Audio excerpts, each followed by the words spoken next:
السلام علیکم 6 کلاس، آپ سب کیسے ہیں؟ اللہ تعالیٰ کی ذات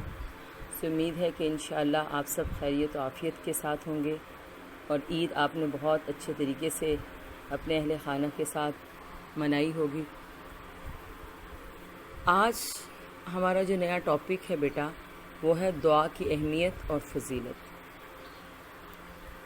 کہ دعا کیا ہے، دعا کیوں ضروری ہے، دعا مانگنے کے لیے کیا آداب ہونے چاہیے، ہمیں کس سے دعا مانگنی چاہیے، ٹھیک ہے نا، اور دعا کیا ہے، ٹھیک ہے نا، آج ہم دیکھتے ہیں۔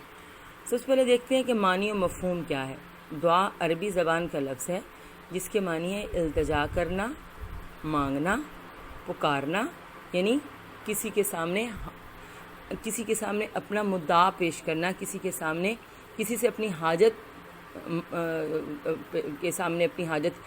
پیش کر دینا، ٹھیک ہے نا۔ پکارنا سے یعنی اس کو کسی مدد کے لیے پکارنا، یعنی دعا اس کے لیے آتا ہے، یعنی لفظی معنی، اس کے لغوی معنی یہ ہیں۔ اور اسلامی اصطلاح میں اللہ تعالیٰ کے سامنے اپنی بندگی کے طور پر نیک تمنا اور بھلائی کی خواہش کے اظہار کو دعا کرنا کہا جاتا ہے۔ یعنی یہ تو ویسے ہی ہے جیسے آپ نماز کے بعد آپ ہاتھ اٹھا کر دعا مانگتے ہیں، لیکن ضروری نہیں ہوتا بیٹا کہ ہر وقت آپ ہر دعا جو ہے وہ ہاتھ اٹھا کر مانگیں، ٹھیک ہے۔ کبھی یہ نماز کے بعد کے آداب ہیں کہ ہم نے ہاتھ اٹھا کر، ہاتھ پھیلا کر دعا مانگنی ہوتی ہے، لیکن ویسے دعا کا معنی جو ہے وہ بہت اس لحاظ سے بڑا وسیع مفہوم ہے کہ اللہ تعالیٰ کے سامنے انسان اپنی بے بسی کا، انسان اپنی کم مائیگی کا، انسان اپنے کمزور ہونے کا اعتراف کرتا ہے، اور انسان اپنے لیے ایک ایسی ذات کہ جو پوری کائنات میں سب سے اعلیٰ اور رفع اور تمام کی تمام حاجتوں کی روائی جس کے سامنے جو ہے، جو تمام حاجتوں کو جو پورا کرنے والا ہے، اس کے سامنے اپنی دعا یا اپنی پکار یا اپنا مسئلہ جو ہے وہ اس کے سامنے جو ہے وہ ڈال دیتا ہے، اور اپنی بندہ ہونے کا کہ اے اللہ میں بندہ ہوں، میرے پاس اس سے زیادہ کچھ نہیں ہے، کہ میں تجھ سے مدد مانگتا ہوں اس میں، اور اپنے لیے یعنی جو بھی آپ کا کوئی مسئلہ ہے یا جو بھی کچھ آپ کو چاہیے تو اس میں بہترین سے بہترین، یعنی دنیاوی لحاظ سے بھی اور اخروی لحاظ سے بھی بھلائیاں جس میں ہوں، اس کی خواہشات کے اظہار کے لیے جو آپ پکار کرتے ہیں، خواہ وہ ہاتھ اٹھا کر کرتے ہیں، خواہ وہ الفاظ کے اظہار سے کرتے ہیں، خواہ وہ آپ دل میں کچھ پکارتے ہیں، دل میں کچھ کرتے، وہ بھی یہ دعا کے اس میں آ جاتے، ٹھیک ہے۔ کہ ضروری نہیں ہے کہ دعا آپ ہاتھ اٹھا کے مانگیں گے، تو دعا آپ دل میں بھی اللہ تعالیٰ کو پکاریں گے تو اللہ تعالیٰ تو خود قرآن میں کہتا ہے نا، قرآن آپ کی بک میں بھی لکھا ہوا ہے کہ ربکم ادعونی استجب لکم، کہ میرے پیغمبر کہہ دیجئے کہ تمہارے پروردگار نے کہا ہے کہ تم مجھ سے دعا مانگو، میں تمہاری دعاؤں کو قبول کروں گا۔ اور پھر اللہ تعالیٰ کیا فرماتے ہیں کہ میں تمہاری شہرگ سے بھی وَنَحْنُ أَقْرَبُ إِلَيْهِ مِنْ حَبْلِ الْوَرِيدِ، تو اللہ شہرگ سے بھی زیادہ اللہ ہمارے دل میں آنے والے خیالات کو بھی جانتا ہے، ٹھیک ہے نا۔ تو ہمارے دل میں اگر کبھی کوئی بھی ایسا کوئی مسئلہ ہوتا ہے، کوئی بھی ایسی ہمیں حاجت ہوتی ہے، کوئی بھی ایسی ہمیں پریشانی ہوتی ہے جو ہم کسی سے دنیا میں کسی کے سامنے نہ شیئر کر سکتے ہیں نہ بتا سکتے ہیں، لیکن اللہ ہماری اس حالت کو اور ہماری اس حاجت کو ہم سے بہتر طور پر جانتا ہے، اور اس کے لیے جو اللہ کو پکارتے ہیں وہ دعا ہے۔ خواہ آپ لفظوں کے اظہار سے کہیں، خواہ آپ ہاتھ اٹھا کر کریں، خواہ آپ خانہ کعبہ کی دیواروں کو جا کر چمٹ کر کہیں، یا آپ اپنے کمرے میں تنہائی میں بالکل خاموشی کے ساتھ زبان کو حرکت دیے بغیر دل سے اللہ کو پکاریں گے، اللہ اس کو ضرور سنے گا۔ سب سے پہلے آپ کے ذہن میں یہ ہونا چاہیے کہ دعا کیا ہے۔ اب دعا کی اہمیت اور فضیلت دیکھتے ہیں۔ اسلام میں عبادت کا تصور بہت وسیع ہے۔ یہ مخصوص اعمال، یعنی جو ہم نماز، روزہ، زکوٰۃ وغیرہ جو ادا کرتے ہیں، صرف عبادت یہ نہیں ہے، بلکہ زندگی کے ہر معاملے اور ہر مشکل میں اپنی حاجات، اپنی ضروریات، اپنی جو بھی آپ کی ریکوائرمنٹس ہیں، جو بھی آپ کی خواہشات ہیں، اللہ تعالیٰ کی طرف رجوع کرنا، اللہ تعالیٰ کی طرف پلٹنا، یہ عبادت ہے، ٹھیک ہے۔ آپ ایک شخص جو ہے وہ یعنی اللہ کے ساتھ جو کنیکشن ہے، جو آپ خواب و خیال میں بھی اللہ کو یاد کریں، اس کا مطلب ہے اللہ کی عبادت کریں۔ نماز، روزہ، زکوٰۃ جو ہے یہ ایک ہم پر جو ہے وہ فرائض ہیں، یہ ہم نے ہر صورت میں ادا کرنا ہے، لیکن ضروری نہیں ہے کہ اگر آپ نماز نہیں پڑھے تو اللہ کی عبادت نہیں کر رہے، آپ اگر تسبیح بھی کر رہے ہیں، آپ دل میں اللہ کو یاد کر رہے ہیں، آپ عبادت کر رہے ہیں، ٹھیک ہے۔ چنانچہ اللہ تعالیٰ نے اپنے بندے پر لازم قرار دیا ہے کہ وہ اپنی ہر حاجت کو اللہ تعالیٰ کے سامنے پیش کرے اور صرف اسی کو اپنا حاجت روا حاجتوں کو پورا کرنے والا، مشکل کشا، مشکلات کو حل کرنے والا۔ تو اللہ کے علاوہ دنیا میں، کائنات میں کوئی مشکل کشا نہیں ہے، کوئی مشکلات کو کھولنے والا نہیں ہے، کوئی حاجتوں کو، کوئی ہماری ضروریات کو پورا کرنے والا نہیں ہے۔ اللہ تعالیٰ نے ارشاد فرمایا وقال ربکم ادعونی استجب لکم، اور تمہارے پروردگار نے کہا کہ تم مجھ سے دعا کرو، میں تمہاری دعا قبول کروں گا، ٹھیک ہے۔ تو یعنی یہ سب سے پہلے تو یہ ہمارا یہ بیلیف ہونا چاہیے کہ ہماری جو بھی حاجت ہے دنیا میں ہے، کوئی دنیاوی لحاظ سے ہے، کوئی دنیا مادی ہے، روحانی ہے، کسی بھی قسم کی ہے، اللہ کے علاوہ اس حاجت کو کوئی دنیا کی طاقت جو ہے وہ اس حاجت کو پورا نہیں کر سکتی۔ سب سے پہلے تو ہمیں یہ اپنے ذہنوں میں یہ چیز بٹھا لینی چاہیے اور اس پہ ہمارا یقین جو ہے وہ یقین کامل ہونا چاہیے، ٹھیک ہے۔ جیسے آپ نے جب توحید کا ٹاپک پڑھا تھا، جو شخص یقین رکھتا ہے کہ اللہ کے علاوہ کوئی نہیں ہے، اللہ جیسا کوئی نہیں ہے، ٹھیک ہے، تو اس کا یہ یقین ہوگا کہ میری تمام کی تمام مشکلات کو، تمام کے تمام مسائل کو اللہ کے علاوہ کوئی حل نہیں کر سکتا۔ دعا عبادت کا مغز ہے۔ مغز کیا ہوتا ہے؟ مغز ہوتا ہے کہ یعنی ایسنس، یعنی جو آپ جب آپ نماز پڑھنے کے بعد ہاتھ دعا اٹھاتے ہیں، اب دعا مخ العبادت جس کو کہا ہے، دعا عبادت کا مغز ہے، یعنی آپ وہ کرتے تو اللہ تعالیٰ کے سامنے ایک بندگی کا اظہار کر کے، اپنی کمائیگی کا اظہار کر کے اللہ کے سامنے آپ ہاتھ اٹھا کے، یعنی آپ اپنا بندگی کا جو ہے وہ آپ اپنی عبادت کا یعنی سینس یہ ہے کہ آپ اللہ تعالیٰ سے پکاریں۔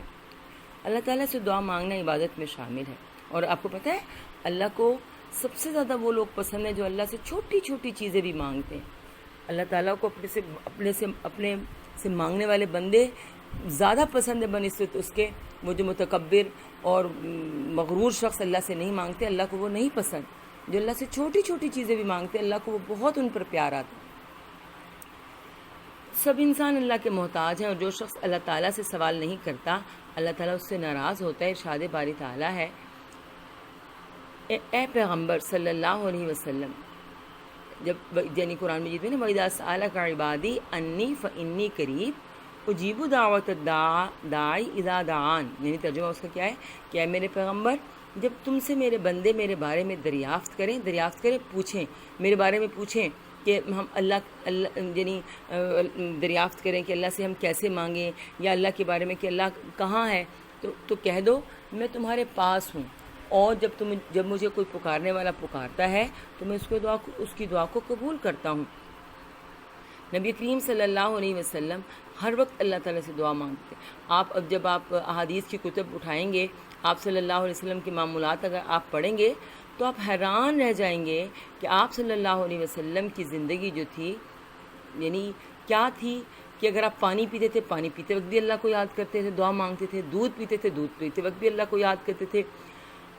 سوتے تھے، سوتے وقت بھی اللہ تعالیٰ کو یاد کرتے تھے۔ وہ کیا تھا؟ وہ دعائیں تھیں۔ اٹھتے جب بیدار ہوتے تھے پھر بھی اللہ تعالیٰ کو یاد کرتے تھے۔ وہ کیسے یاد کرتے؟ اللہ تعالیٰ سے مانگتے تھے، دعائیں کرتے تھے۔ تو یہ چھوٹی چھوٹی جو دعائیں آپ مانگتے ہیں، یہ اللہ تعالیٰ کو پسند ہیں، ٹھیک ہے۔ اور آپ صلی اللہ علیہ وسلم نے یہی بات اپنی امت کو بھی سکھائی۔ رسول اللہ صلی اللہ علیہ وسلم نے مومنوں کو کہا کہ دعا کو عبادت کی روح اور مومن کا ہتھیار قرار دیا ہے، یعنی ہماری عبادت کی جو اصل اس کا آپ یہ سمجھ لیجئے گا کہ اس کی جو ایسنس ہے یا اس کی جو جان ہے وہ کیا ہے؟ دعا ہے۔ اور مومن کا ہتھیار کہ اللہ تعالیٰ نے پوری کائنات میں پوری ہر چیز اپنے ہاتھ میں رکھی ہے، لیکن مانگنے کا اختیار کیونکہ اللہ تو آپ کو پتہ ہے نا دینے والی ہستی ہے، اللہ مانگتا نہیں ہے نا بندے سے، تو واحد ایک چیز جو اللہ نے اپنے بندے کے پاس رکھی ہے نا، وہ دعا رکھی ہے، کہ وہ اس لیے کہ اللہ نے کہا بندہ جب مجھ سے بار بار مانگے گا میں بار بار اس کو دوں گا، اور بار بار اللہ اس کی پکار کو جو ہے وہ قبول کرے گا۔ تو اسی لیے حدیث شریف میں فرمایا کہ اللہ تعالیٰ کے ہاں دعا سے زیادہ عزیز، یعنی اللہ کو دعا سے زیادہ کوئی چیز پیاری نہیں ہے۔ حضرت محمد صلی اللہ علیہ وسلم کا ارشاد ہے کہ تم میں سے جس کو دعا کی توفیق مل گئی اس کے لیے قبولیت کے دروازے کھول دیے گئے. یہ عام طور پر بھی زندگی میں بیٹا ہوتا ہے. جب کوئی مسئلہ درپیش آ رہا ہوتا ہے نا، بعض اوقات انسان الجھ جاتا ہے اور اس سے مسئلہ حل نہیں ہو رہا ہوتا ہے، تو اللہ تعالیٰ کی طرف سے ایک خاص وقت ایسا آتا ہے کہ انسان اللہ کی طرف جب رجوع کرتا ہے، اللہ کی طرف جب پلٹتا ہے، اللہ تعالیٰ سے مانگتا ہے،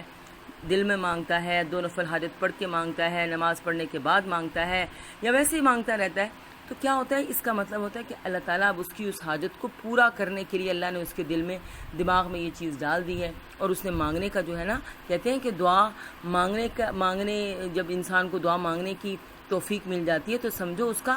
آدھا مسئلہ حل ہو جاتا ہے. اذکار اور عبادات میں، یعنی ذکر اذکار جو آپ تسبیحات کرتے ہیں، صبح و شام کی تسبیحات وغیرہ کرتے ہیں، اور عبادات میں اللہ تعالیٰ دعا اللہ تعالیٰ کے نزدیک سب سے زیادہ پسندیدہ عمل ہے. دعا بندہ مومن کو اللہ تعالیٰ کے قریب کرتی ہے اور اس کی رحمتوں کا مستحق بناتی ہے. نبی کریم صلی اللہ علیہ وسلم نے ارشاد فرمایا، دعا ان حوادث میں بھی کارآمد اور نفع مند ہوتی ہے جو نازل ہو چکے ہیں، اور ان میں بھی جو ابھی نازل نہیں ہوئے. پس اے خدا کے بندو، دعا کا اہتمام. حوادث یعنی جو کچھ دنیا میں اللہ تعالیٰ کی، آپ کو ہمارا مسلمان ہونے کے ناطے ہمارا یہ یقین ہے کہ اس کائنات کا ایک پتا بھی اللہ کے حکم کے بغیر ہل نہیں سکتا. ٹھیک ہے؟ جیسے ابھی آپ کے سامنے، ابھی ریسنٹلی آپ کو ایک چھوٹی سی آپ کے سامنے لائیو یا آپ کے سامنے پریکٹیکل مثال، ابھی آپ پچھلے سال اسکول جاتے تھے، روٹین زندگی جو تھی وہ روٹین کے مطابق تھی، اچانک ایک بیماری آئی اور ہم سب اپنے اپنے گھروں میں قید ہو گئے. یہ کیا تھا؟ یہ حادث زمانہ، یہ اللہ تعالیٰ کی طرف سے ایک حادثہ، یعنی حادثہ میں نے کوئی واقعہ رونما ہونے والا. ٹھیک ہے نا؟ اللہ تعالیٰ کی طرف سے جو ہونا ہوتا ہے وہ اللہ تعالیٰ جو کائنات کی پوری تقریر اللہ نے پہلے سے لکھ دی ہے، تو اللہ تعالیٰ اس سسٹم کو اس کے مطابق ہی چلاتے ہیں. ٹھیک ہے؟ تو اللہ کے پیارے نبی نے کہا کہ اگر اب ایسا جیسے اب یہ آپ کے سامنے یہ ایک وبائی مرض کرونا پھیلا، اس میں سب سے زیادہ مسلمانوں نے کیا کام کیا؟ مسلمانوں نے سب سے زیادہ دعائیں کی نا، کیونکہ کفار کا تو اللہ پہ یقین ہی نہیں ہے، مسلمان کا اللہ پہ یقین ہے کہ یہ حادثہ یا یہ ایک وبا یا ایک آزمائش یا یہ جو بھی کچھ ہے یہ اللہ کی طرف سے. تو یہ کیا ہے کہ جو اللہ تعالیٰ کی طرف سے نازل ہو چکے ہیں، کوئی ایسا کوئی واقعہ یا کوئی حادثہ یا کوئی بھی اللہ تعالیٰ کی طرف سے کوئی ایسا فتنہ یا جو اس دنیا میں آنا ہے، تو اس میں بھی انسان جب دعا مانگتے اللہ تعالیٰ اس کو نکال لیتے ہیں. اور آنے والے وقت میں اللہ نہ کرے بیٹا کہ ابھی وقت نہیں ہمارے سامنے، ہمیں آنے والے وقت کی خبر اللہ نے کسی کو نہیں دی، تو اللہ تعالیٰ سے اپنے آنے والی زندگی کے بارے میں بھی، یعنی حدیث میں نا کہ ابھی وہ واقعات یا وہ جو کچھ ابھی نازل نہیں ہوا اس کے بارے میں بھی اللہ تعالیٰ سے پیشگی یہ دعا مانگنا کہ اللہ آنے والا جو وقت ہے اس میں جو بھی آپ کی طرف سے کوئی ایسا واقعہ یا کوئی ایسی مرض یا ایسے کوئی آفت یا ایسی کوئی بھی آپ کی طرف سے کوئی ایسی ناگہانی بات ہونے والی ہے، یا اللہ ہمیں اس سے بخیر و عافیت جو ہے وہ اس سے آپ بچا لیجئے. تو یہ کیا ہے کہ اس میں پھر جو مومن ہے، مومن کا یہ کام ہوگا کہ وہ یہ کام کرے گا، وہ اللہ سے لو لگائے گا اور وہ اللہ کی طرف پلٹتا ہے. ہم پلٹتے ہیں نا، اللہ تعالیٰ اور ہمیں توفیق دے. تو یہ مومن اور کافر میں بیٹا فرق ہوتا ہے. یہ دعا کی اہمیت ہے کہ دعا ہمیں آنے والے وقت کے جو برے حادثے ہیں، برے کوئی آفات ہیں، اس میں اللہ تعالیٰ جو ہے ان دعاؤں کی، اس کی وجہ سے عبادات کی، اس کی وجہ سے دعا مانگنے کی وجہ سے اللہ تعالیٰ ہمیں اس سے جو محفوظ و معمون رکھتے ہیں. آنے والے وقت میں بھی اللہ تعالیٰ ہم سب کو خیر و عافیت کے ساتھ جو ہے ہر قسم کی جو ہے وہ حادثات سے، آفات و بلیات سے اپنی حفاظت میں رکھے. آمین. اب دعا کے کچھ آداب ہوتے ہیں کہ دعا کیسے مانگنی ہے. ٹھیک ہے نا؟ ویسے تو آپ کو جب آپ نماز پڑھتے ہیں تو آپ کو بہت سی چیزوں کا پتہ ہوگا، وہی والی چیزیں ہیں عام جو آپ سمجھتے ہیں، لیکن بہرحال آپ کو میں بتا دیتی ہوں کہ دعا کے آداب کیا ہیں. اللہ تعالیٰ کے پیارے نبی حضرت محمد صلی اللہ علیہ وسلم نے دعا کی فضیلت اور اس کی برکتیں، دعا کے آداب، دعا کرنے کے بارے میں کچھ واضح ہدایات دی ہیں، جو کچھ یہ ہیں. نمبر 1 کہ دعا کرنے والا شخص سب سے بنیادی چیز کہ اللہ کی ذات پر پکا یقین ہونا چاہیے. یہ نہیں ہونا چاہیے کہ پتہ نہیں اللہ دعا قبول کریں گے کہ نہیں، یہ گو مگو کی کیفیت نہیں ہونی چاہیے. نمبر 2 دعا کرنے والا ظلم، ناانصافی اور کسب حرام، یعنی وہ حرام کھانے والا نہ ہو، دوسروں پہ ظلم کرنے والا نہ ہو، ناانصاف نہ ہو، ٹھیک ہے نا، یہ سب چیزیں بنیادی ہیں، تو ایسے شخص کی دعا جو ہے وہ اللہ تعالیٰ قبول کرتے ہیں۔ پھر یہ نمبر 3 کہ دعا خلوص نیت کے ساتھ کی جائے، یعنی آپ کی نیت میں اخلاص ہو کہ اللہ ضرور میری دعا قبول کرے گا، اور اللہ کے علاوہ دنیا کی کوئی طاقت میری جو ہے وہ دعا قبول نہیں کر سکتی۔ خلوص کے ساتھ اللہ سے آپ نے دعا مانگنی۔ پھر یہ دعا مانگنے سے پہلے سب سے پہلے جو ہے کہ اللہ تعالیٰ کی حمد و ثنا، بلکہ حمد و ثنا سے بھی پہلے سب سے پہلے جب آپ نے دعا مانگنی ہے تو سب سے پہلے آپ نے استغفار پڑھنا ہے، استغفر اللہ العظیم، استغفر اللہ العظیم۔ پھر اللہ تعالیٰ کی آپ نے توصیف یا اللہ تعالیٰ کی حمد و ثنا، آپ کو نہیں بھی کچھ آتی سبحانک اللہم پڑھ لیجئے، سورۃ فاتحہ پڑھ لیجئے، پھر اس کے بعد آپ نے درود شریف پڑھنا ہے، اور پھر اس کے بعد آپ نے جو ہے وہ دعا مانگنی ہے، ٹھیک ہے نا۔ جیسے آپ ایک پرنسپل کو وہ لیٹر لکھتی ہیں تو پھر آپ سب سے پہلے اوپر ٹو دا پرنسپل، بڑے اچھے آپ نے کوئی بات پیش کرنی ہے، آپ بڑے اچھے طریقے سے ان کا نام لکھتی ہیں نیٹ ہینڈ رائٹنگ سے، اس کے بعد آپ اپلیکیشن میں اپنی جو بھی آپ کی خواہش ہوتی ہے اس کے مطابق آپ وہ کرتی ہیں۔ تو اللہ تعالیٰ تو مالک الملک ہے، تو اس کے سامنے پیش ہونے سے پہلے ہمیں جو ہے وہ اس چیز کا، اس کا پروٹوکول کا خیال رکھنا چاہیے کہ سب سے پہلے اپنے گناہوں کی معافی، ایک مرتبہ، زیادہ مرتبہ نہیں تو ایک مرتبہ استغفر اللہ پڑھ لیں، ٹھیک ہے، اللہ تعالیٰ کی تسبیح کر لیں، سبحان اللہ یا الحمدللہ کچھ بھی کر لیں، پھر اس کے بعد درود شریف پڑھ لیجئے اور پھر دعا مانگیں۔ اور دعا کے شروع میں بھی اس میں آپ نے مانگنے سے پہلے اور بعد میں آپ نے درود شریف ضرور پڑھنا ہے۔ نماز والا درود شریف پڑھ لیجئے،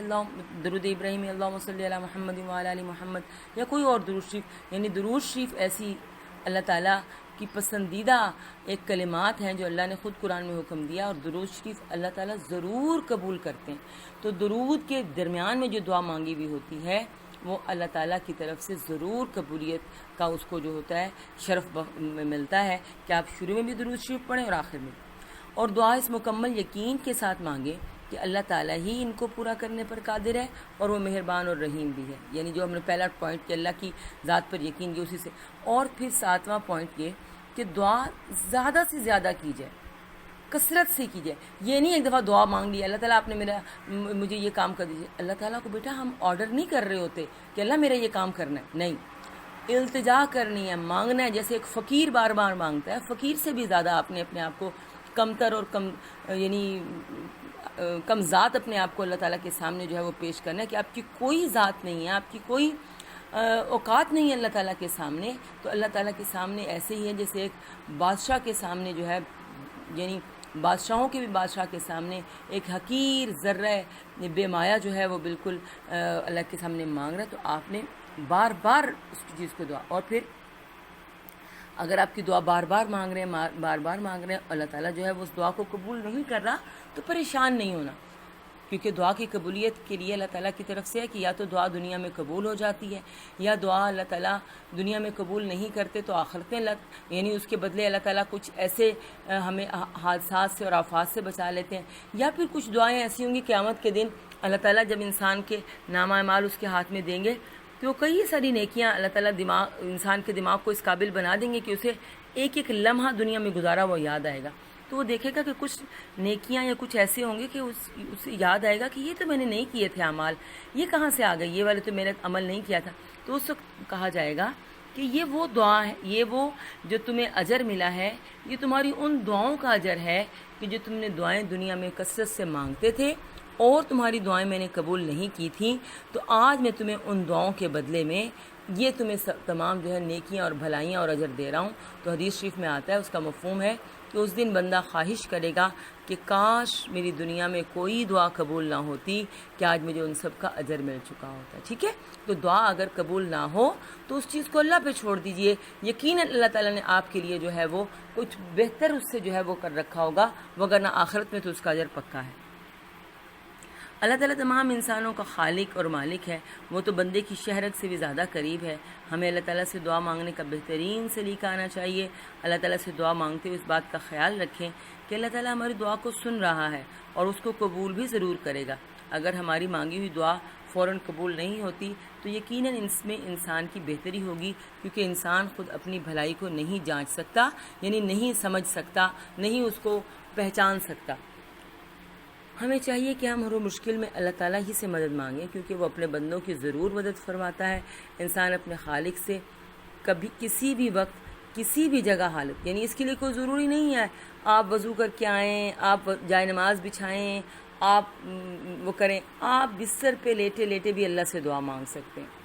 آپ سفر میں کہیں چل رہے ہیں، راستہ چلتے چلتے بھی اللہ کو پکار سکتے ہیں۔ اللہ کے سامنے اللہ جہاں اتنی بڑی یعنی کائنات کا مالک ہے، وہیں اللہ بندے کے بیٹا قریب بھی بہت زیادہ ہے، ٹھیک ہے؟ یعنی اللہ ہر جگہ موجود ہے، وہ ہر وقت سنتا ہے، بندے کا کام صرف اپنے یعنی یہ ہے کہ اس کے حضور اپنی خواہشات کا مسلسل اظہار کرتا رہے۔ اللہ تعالیٰ کو یہ بات بہت پسند ہے کہ اسی سے مانگا جائے اور اسی سے ہر چیز کی امید جو ہے وہ اسی سے جو ہے وہ لگائی جائے، ٹھیک ہے؟ اللہ تعالیٰ کو ایسے بندے بہت پسند ہیں۔ یہ آپ کے بک میں چند انبیاء کی دعائیں بتائی ہوئی ہیں کہ حضرت آدم علیہ السلام جو تھے، یہ دعائیں بیٹا آپ نے کاپی پہ لکھنی بھی ہیں اور ان کا ترجمہ بھی لکھنا ہے، اور آپ کو پتہ ہونا چاہیے کہ حضرت آدم علیہ السلام جب جنت کا پھل کھا لیا تھا انہوں نے، اور جب وہ دنیا میں آئے تھے تو اللہ تعالیٰ نے ان کو جو کلمات سکھائے تھے وہ کون سے تھے کہ انہوں نے ان کلمات کے ذریعے اللہ تعالیٰ سے دعائیں مانگی تھی۔ اور یہ جو پیغمبروں کی دعائیں ہیں بیٹا، یہ ہمیں زبانی یاد ہونی چاہیے۔ نماز کے بعد جب آپ دعا مانگتے ہیں تو ان الفاظ کے ساتھ دعا مانگیں، کیونکہ یہ پیغمبروں کی زبانوں سے جاری الفاظ ہیں، اللہ ان الفاظ کو رد کبھی نہیں کرتا، ٹھیک ہے؟ تو یہ دعائیں آپ نے زبانی یاد کرنی ہے، اور ہر نماز کے بعد جب آپ نے پڑھنی ہے تو آپ نے ایک ایک دعا جو ہے وہ ڈیلی پڑھا کرنی ہے۔ یاد کر لو گے تو 4 دن میں، یہ 4 یا 5 دن میں آپ کو ساری دعائیں یاد ہو جائیں گی۔ تو پھر سب سے پہلی دعا کیا ہے؟ حضرت آدم علیہ السلام کی دعا، ربنا ظلمنا انفسنا وَإِن لَّمْ تَغْفِرْ لَنَا وَتَرْحَمْنَا لَنَكُونَنَّ مِنَ الْخَاسِرِينَ۔ سورۃ الاعراف میں آتی ہے، یہ 23ویں آیت ہے اس کی، کہ اے ہمارے رب، ہم نے اپنے اوپر ظلم کیا، اور اگر تو نے ہمیں درگزر نہ فرمایا، تو نے ہمیں معاف نہ فرمایا اور رحم نہ کیا، تو یقیناً ہم تباہ ہو جائیں گے۔ حضرت ابراہیم علیہ السلام نے کیا دعا کی؟ رب اجعلنی مقیم الصلاۃ ومن ذریتی ربنا وتقبل دعا، جو آپ نماز میں بھی پڑھتے ہیں کہ اے میرے رب، مجھے اور میری اولاد کو نماز کا خاص اہتمام کرنے والا بنا دے، اور اے ہمارے رب، ہماری یہ دعائیں قبول فرما لے۔ حضرت موسیٰ علیہ السلام کی دعا، رب اشرح لی صدری ویسر لی امری واحلل عقدۃ من لسانی یفقہوا قولی۔ سورۃ طٰہٰ کی آیت ہے یہ، کہ اے میرے رب، میرا سینہ کھول دے۔ یہ جو آپ سب بچے نماز سے وہ ایگزام سے پہلے یا پڑھنے سے پہلے مانگے، حضرت موسیٰ علیہ السلام کی دعا ہے بیٹا، اے میرے رب، میرا سینہ کھول دے اور میرا کام مجھ پر آسان کر، اور میری زبان کی گرہ کھول دے تاکہ لوگ میری بات کو سمجھ جائیں۔ اچھا، یہ صرف ایک چیز میں بتاؤں کہ یہ صرف اور صرف پڑھائی کے لیے دعا نہیں ہے۔ رب اشرح، دنیا کو کوئی کام آپ کرنے لگیں، کچھ بھی کرنے لگیں پڑھائی کے علاوہ ہو، آپ کا دنیا عام روٹین، وہاں پہ بھی اگر آپ یہ کریں رب اشرح لی صدری ویسر لی امری، پہلی دعائیں تھیں، تو اس کا مطلب یہ ہے کہ اللہ مجھے میرے دل کو طاقت دے دے، میرے دل کو کھول دے، میرے سینے کو کھول دے اور میرے کام کو آسان کر دے۔ دنیا کے ہر کام کی دعا یہ ہے۔ حضرت یونس علیہ السلام جب مچھلی کے پیٹ میں چلے جاتے ہیں تو مچھلی جب نکل جاتی ہے ان کو، تو یہ دعا مانگتے ہیں، جس کے بارے میں ہے کہ النبی حدیث شریف میں ہے کہ اگر وہ یہ دعا نہ مانگتے تو قیامت تک مچھلی کے پیٹ میں رہتے، اور یہ کلمات اللہ تعالیٰ نے ان کی زبان پر نازل فرمائے تھے۔ کون سے؟ لا الہ الا انت سبحانک انی کنت من الظالمین، کہ تیرے سوا کوئی عبادت کے لائق نہیں، تو پاک ہے میرے اللہ، یقیناً میں ظالموں میں سے ہوں۔ حضرت محمد صلی اللہ علیہ وسلم کی دعا، ربنا آتنا فی الدنیا حسنۃ وفی الآخرۃ حسنۃ وقنا عذاب النار، اے ہمارے رب، ہمیں دنیا میں بھی بھلائی دے اور آخرت میں بھی بھلائی عطا کر، اور ہمیں آگ کے عذاب سے بچا دے، آمین۔ ٹھیک ہے، ابھی آپ نے اپنی جو ہے کتاب کے مناسب ترین جواب جو ہے یہ آپ نے خود دیکھنے ہیں، اور خالی جگہ بھی خود پر کرنی ہے، اور مختصر جوابات جو ہیں دعا کسے کہتے ہیں یہ پہلے پیج پہ آپ نے پڑھ لیا۔ شارٹ کوسچن بہت ایزی ہیں۔ حضرت محمد صلی اللہ علیہ وسلم نے دعا کے متعلق کیا ارشاد فرمایا؟ آپ صلی اللہ علیہ وسلم کی جو ارشادات ہیں ان میں سے کچھ بھی آپ جو ہے یہ جامع ترمذی کی جو 3 روایات دی ہوئی ہیں ان میں سے کچھ بھی آپ لکھ دیجئے، آپ کی اپنی اس پہ میں کوئی باؤنڈ نہیں کری کسی بچے کو۔ اچھا، ہمیں ہر مشکل میں صرف اللہ تعالیٰ ہی سے کیوں مدد مانگنی چاہیے؟ اس کا جواب یہ ہے کہ ہمیں ہر مشکل میں اللہ تعالیٰ ہی سے مدد صرف اس لیے مانگنی چاہیے کہ اس کائنات میں ہر مشکل کا حل صرف اور صرف اللہ کے پاس ہے،